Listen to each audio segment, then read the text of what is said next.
कपड़े धोने वाली बहू। शादी के पहले से ही विभा को कपड़े धोने का बड़ा शौक था। कभी नल के नीचे तो कभी तालाब के पास। अरे मेरी नीली वाली लुंगी नहीं दिख रही है। विभा की अम्मा, कहाँ रखी है लुंगी? अरे वो तो विभा ने परसों ही धोकर रखी थी आपकी अलमारी में, देखो वहीं होगी। वो ना मैंने आज धो दी, मुझे लगा कि गंदी हो गई होगी। अरे कैसे गंदी हो गई थी? उसे तो मैंने पहना भी नहीं। हे भगवान, इस लड़की के कपड़े धोने की आदत से परेशान हो गया हूँ मैं। जितना तो घर में राशन नहीं आता, उससे कहीं ज्यादा डिटर्जेंट पाउडर का खर्चा है। इसकी शादी करवा दो, शादी जाए अपने घर में ही करे काम, फिर चाहे घर के कपड़े धोने हो या पूरे गांव के।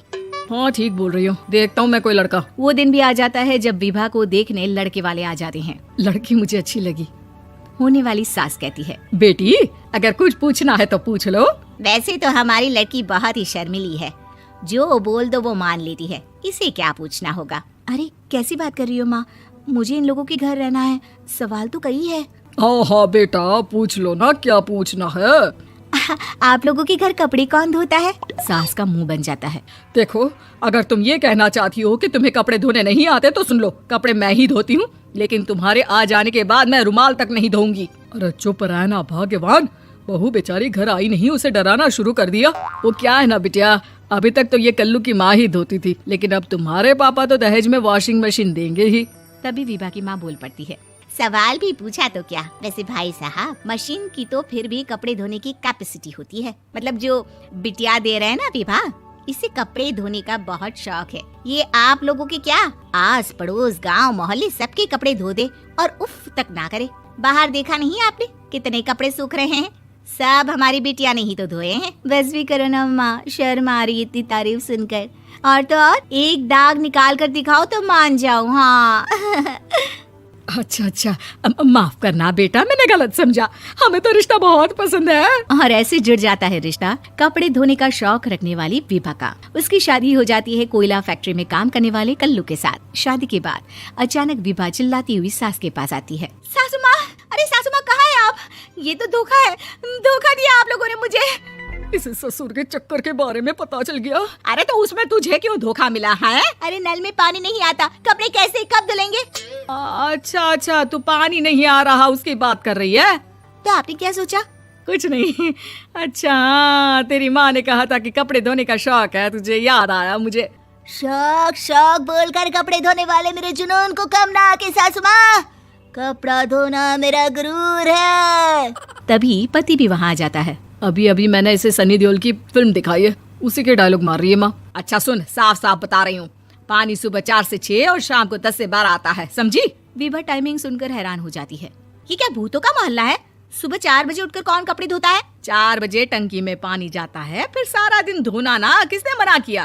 अरे कैसी बात कर रही है? 200 लीटर की टंकी में कितने कपड़े धो लूंगी मैं? सुबह ही उठ जाऊंगी मैं। अब क्या था, विभा सुबह 4 से लेकर रात के 12 बजे तक कपड़े ही धोती रहती। एक रोज सास पड़ोस से निकलकर कहीं जा रही होती है कि साथ वाली कहती है, हाँ कल्लू की माँ, जरा ये बताओ कि 2 साड़ी है, 2 ब्लाउज और एक पेटीकोट और एक नाड़े वाला लंबा कच्छा। हाँ तो? अरे तो क्या, कितना लोगी धुलाई ये बताओ। धोबन दिख रहे हैं हम क्या? हमारे पति सरकारी नौकरी से अभी रिटायर हुए हैं और बेटा सुपरवाइजर है कोयला फैक्ट्री में। धोबन समझ रखा है हमें? हाय रे कल्लू की अम्मा, माफ कर दो, वो तो मोहल्ले में यही सब बता रहे थे कि तुमने बहू को कपड़ा धुलवाने के काम में लगा दिया है। सास को पड़ोसन की बात सुनकर गुस्सा आ जाता है। वो घर पहुंचती है जहां घर के बाहर ही इतने सारे कपड़े सूख रहे होते हैं जितने कि किसी धोबन के घर पर। अरे ओ कल्लू की दुल्हन, बाहर निकल। माँ जी यहीं आ जाओ, बाथरूम में चादर धो रहे हैं हम। अरे अभी हम धोते हैं, तुमको बाहर निकलो। ये आस पड़ोस वाले बोल रहे हैं कि हम बहू से कपड़े धुलवा कर उसे कपड़ा धोने वाली बना दिए हैं। अरे छोड़ो ना माँ जी, किन लोगों की बातों में आती हो? आस पास के लोगों का तो काम ही होता है कि वो किसी तरह सास बहू को लड़ा दे। बहू सारे घर के कपड़े धोती है, ये क्या कम है? बोलिए। सास को भी लग जाता है कि वो बहू का ये सनकीपन नहीं छुड़वा सकती, इससे अच्छा है कि खुद ही चुप हो जाए। एक रोज सास और बहू मंदिर जाते हैं, जहाँ सास की साड़ी वहाँ खड़ी भीख मांगने वाली से मिलती है। माँ जी क्या बात है, आपकी साड़ी उस भिखारन से कितनी मिल रही है ना? हाँ देखो तो दोनों की साड़ी मिल रही है। क्या बात है कल्लू की अम्मा, तुम खुद को तो अफसर की बीवी बताती हो और ऐसी सिंपल सी प्लेन साड़ी पहनकर घूमती हो। सिंपल और प्लेन नहीं है ये साड़ी। तो क्या सोने के धागे से फूल बने हैं? कुछ भी सासू माँ, कुछ भी। हाँ बने थे इस साड़ी में सोने के धागे से फूल। मेरे पति लेकर आए थे मद्रास से स्पेशली मेरे लिए 10,000 की। लगता है भाई साहब इस भिखारन के लिए भी सेम टू सेम साड़ी लेकर आए होंगे 10,000 की। सास उस वक्त तो कुछ नहीं कहती, लेकिन बहू के साथ घर आती है और अलमारी से एल्बम निकाल कर लाती है। ये साड़ी देख रही है, ये वही साड़ी है जिसे मैंने अभी पहना था। इस साड़ी में ये जो चमकदार फूल दिख रहे हैं ना, ये सोने के धागों से काटे गए हैं।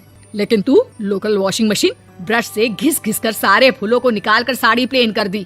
मुझे माफ कर दीजिए सासू माँ। और तो और, जब मैंने तुझे तेरी गलती के लिए कुछ नहीं कहा, लेकिन तूने तो सबके सामने मेरा मजाक ही बना दिया। क्यों? बहू को समझ में आ जाता है कि अब से उसका कपड़े धोना बंद।